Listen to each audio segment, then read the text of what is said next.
வணக்கம் நண்பர்களே, இந்த பதிவில் நம்ம என்ன பார்க்க போறோம் அப்படின்னா, பக்தி எல்லாருக்குமே நிறைய பேருக்கு இருக்கு. அந்த பக்தியில நம்ம எந்த வெரைட்டியை ஃபாலோ பண்றோம் அப்படிங்கிறத நம்ம இந்த பதிவில் பார்க்க போறோம். ஸோ மனுஷங்குள்ளேயும் ஒரு குரங்கு புத்தி இருக்கு. அந்த குரங்கு புத்தி குரங்கு கிட்ட இருக்கிற குரங்கு புத்தியை விட ரொம்ப அதிகம். அதை எல்லை மீறி போகாம ஒரு கண்ட்ரோல்ல எப்பவுமே நம்ம வச்சுக்கணும். ஏன்னா அது எல்லை மீறி போகும்போது நம்மளை சுற்றி இருக்கிறவங்களும் நமக்கும் நிறைய ப்ராப்ளத்தை நம்மளே உருவாக்கும். இப்போ எதுக்கு சம்மந்தமே இல்லாமல் குரங்கு பற்றி பேசுகிறேன் அப்படின்னா, பக்தியையும் ரெண்டு விதமாக பிரிக்கலாம். ஒன்று குரங்கு பக்தி, இன்னொன்று பூனை பக்தி அப்படின்லாம். எதுக்காக ரெண்டையும் மிருகங்களோட கம்பேர் பண்ணுறேன்னா, அது ரெண்டுமே ஜஸ்ட் ஒரு குறியீடு தான். ஓகேங்களா? ஸோ பக்திக்கு ரொம்ப இம்பார்ட்டண்டான விஷயம் எது அப்படின்னா, அது நம்பிக்கை தான்.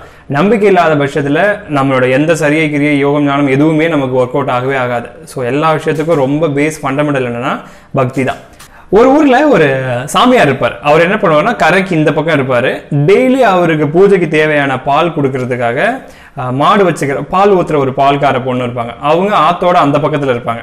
டெய்லி அந்த ஆத்தை தாண்டி வந்து தான் பால் ஊத்திட்டு இருப்பாங்க. ஸோ மழை காலம் ஆரம்பிச்சிரும். ஸோ அந்த லேடி இந்த சுவாமி கிட்ட கேட்பாங்க, சுவாமி மழை பெய்ய ஆரம்பிக்குது, ஆத்தை எப்படி தாண்டி வர்றது, மழை வெள்ளத்தில் நான் அடிச்சுட்டு போயிட்டா என்ன பண்றது, பயமா இருக்கு, பால் ஊத்ததை ஒரு வாரத்துக்கு நிறுத்தி வைக்கவா அப்படின்னு கேட்பாங்க.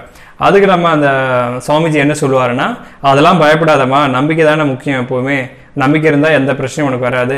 நீ என்ன பண்ணு, டெய்லி ஆற்ற கடந்து வரும்போது ஓம் நம சிவாய ஓம் நம சிவாயன்னு சொல்லிக்கிட்டே வா அப்படின்னு சொல்லி, இது ஒரு கற்பனை ஸ்டோரி தான், சொல்லிக்கிட்டே வா அப்படின்னு சொல்லுவாங்க. ஸோ அதே மாதிரி டெய்லி அந்த பொண்ணு மழை காலம் ஆரம்பிச்சதுக்கு அப்புறமும் டெய்லி பால் கொண்டு வந்து கொடுத்துக்கிட்டே இருக்கும். ஒரு நாள் பார்த்தா சடனா வெள்ளம் ரொம்ப அதிகமாக போகும், கரை புரண்டு போகும் ஆற்றுல. இந்த பக்கம் வர முடியாது அப்படின்ற அளவுக்கு சாமிஜி நம்பிட்டு இருப்பாரு, இன்னைக்கு பால் வராது பூஜைக்கு, ஏன்னா நிறைய மழை பெஞ்சிருக்கு, ஆற்றுல நிறைய வெள்ளம் போகுது, அதனால வரமாட்டாங்க அப்படின்னு நினைச்சிட்டு இருப்பாரு. திடீர்னு பார்த்தா அந்த பொண்ணு நனைஞ்சுக்கிட்டே பால் கொண்டு வந்து கொடுக்கும். வாங்கி பால்லாம் வச்சுட்டு இவருக்கு சாமிஜிக்கு டவுட் வந்துடும், எப்படிமா இவ்வளோ மழை பெஞ்சிருக்கு, எப்படி ஆற்று கிராஸ் பண்ணி வந்த அப்படின்னு கேட்பாரு. அதுக்கு அந்த பொண்ணு சிரிச்சுக்கிட்டே சொல்லுவாங்க, நீங்க தானே சொன்னீங்க நம்பிக்கையோட ஓம் நம சிவாய ஓம் நம சிவாயன்னு சொல்லிட்டு வாங்கன்னு, நான் அதே மாதிரி தான் சொல்லிக்கிட்டு வந்தேன் அப்படின்னு. ஆனால் சாமிஜிக்கு ஒரு டவுட் இருக்கும், அப்படியா சரி போ, திரும்பி ரிட்டர்ன் போ, நான் பார்த்துக்கிறேன் அப்படின்னு சொல்லி அனுப்பிச்சிருவாரு. இவர் என்ன பண்ணுவார்னா, அந்த பொண்ணு எப்படி தாண்டுது அப்படின்னு பார்க்கறதுக்கு போவார். அவர் கண்ணு முன்னாடியே அந்த பொண்ணு சாமி பேரை சொல்லிக்கிட்டே தண்ணி மேலேயே நடந்து அந்த பக்கம் போயிடும். ஸோ சாமிஜி என்ன பண்ணுவார்னா, ஸோ நம்மளும் ட்ரை பண்ணி பார்க்கலாமே அப்படின்னு சொல்லிட்டு ஓம் நம சிவாயன்னு சொல்லிட்டு நடக்கலாம் அப்படின்னு ட்ரை பண்ணுவார். போகும்போதே ஓம் நம சிவாயன்னு துணி நனையாமல் இருக்கணுமேனு அவரோட அங்கவஸ்திரம் இருக்கும் இல்லையா, அதை தூக்கி பிடிச்சிக்கிட்டு ஓம் நம சிவாயன்னு தண்ணியில் கால் வைப்பார், தண்ணியில் அடிச்சுட்டு போயிடுவார். ஸோ அந்த ஸ்டோரி அதோட முடிஞ்சிடும்.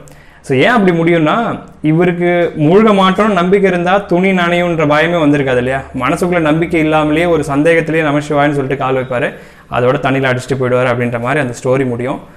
ஆன்மீகத்தை பொறுத்த வரைக்குமே கூட நம்ம இந்த கடவுள் வழிபாட்டில் நம்பிக்கையை ரெண்டு விதமாக பிரிக்கலாம்னு சொல்லியிருந்தோம் இல்லையா. ஒன்று பூனை, இன்னொன்று குரங்குன்னு சொன்னோம். எதுக்கு அந்த ரெண்டு மிருகங்களையும் குறியீடாக சொன்னோம் அப்படின்னா, பூனையை பார்த்த எல்லாருமே கவனிச்சிருப்பீங்க, பூனை குட்டி போட்டுது அப்படின்னா அந்த குட்டிகள் நடக்கிற வரைக்கும் ஏதாவது ஒரு இடத்துலேருந்து இன்னொரு இடத்துக்கு மாற்றணும் அப்படின்னா அந்த அம்மா பூனை தானாகவே பல்லால கடிச்சு குழந்தைய தூக்கிட்டு போயிடும், அந்த குட்டி பூனையை தூக்கிட்டு போகும். பூனைக்குட்டி ஒன்றும் பண்ண தேவையில்லை, அது மாட்ட சிவனையின்னு அமைதியாக இருந்தாலே போதும், அம்மா பூனையே தானாகவே எந்த இடத்துல மாற்றணுமோ அந்த இடத்துக்கு மாற்றி கொண்டு போய் வச்சிடும். இது ஒரு டைப் ஆஃப் த பக்தி. இன்னொரு பக்தி என்னன்னா, அது குரங்கு. குரங்கு இருக்கு இல்லையா, குரங்கு ஒரு மரத்துலேருந்து இன்னொரு மரத்துக்கும் ஒரு கிளையிலேருந்து இன்னொரு கிளைக்கும் தாண்டிக்கிட்டே இருக்கும். குரங்கு கவனிச்சு பார்த்தீங்கன்னா தெரியும், அம்மா குரங்கு குட்டி குரங்கு பிடிக்கவே பிடிக்காது. ஸோ அம்மாவோட அடி வயிற்றுல அந்த குட்டி குரங்கு தான் பத்திரமா பிடிச்சிக்கிட்டு இருக்கணும். இது எப்படின்னா, குட்டியோட ரெஸ்பான்சிபிலிட்டி, கீழே அம்மாவை விட்டுடுச்சுன்னா கீழே விழுந்துடும், குட்டி தான் அம்மாவை பத்திரமா பிடிச்சிக்கணும். சரிங்களா? இப்போ ரெண்டு உதாரணம் பாருங்க, ரெண்டு இடத்துலையும் அம்மா குரங்கு இருக்கும், ஒரு இடத்துல அம்மா பூனை இருக்கும். குழந்தைங்கள ஒரு அம்மா அவங்களே பல்லால கடிச்சு தூக்கிட்டு போவாங்க, இன்னொரு அம்மா ஒண்ணுமே பண்ண மாட்டாங்க, குழந்தை தான் பிடிச்சிக்கணும். ஸோ பக்தியும் அதே மாதிரி தான். நீங்க கடவுளை ரொம்ப உறுதியா நம்புறீங்க அப்படின்னா, ரொம்ப புத்தி வேலை செய்யுதுன்னா நமக்கு நிறைய டவுட் வந்துகிட்டே இருக்கும், இந்த விஷயத்த ஃபாலோ பண்ணலாமா, ஏன் செய்யணும் அப்படிலாம் கேட்கும்.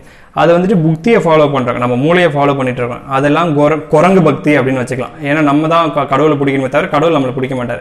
ஒருவேளை நீங்க எல்லாத்தையுமே நம்புவீங்க, வாழ்க்கையை அப்படியே விதிவசத்துல விட்டுலாம், எது நடந்தாலும் நல்லதுக்கே நடக்கும் அப்படின்னு நினைச்சீங்கன்னா நீங்க பூனை பக்தின்னு அர்த்தம். ஸோ கடவுள் நமக்கு என்ன பண்ணாலும் கரெக்டா பண்ணுவார்னு விட்டுட்டீங்கன்னா, கடவுளே நம்மளை சேஃபா ஒரு இடத்துல இருந்து இன்னொரு இடத்துக்கு மாத்தி கூட்டிட்டு போவார்.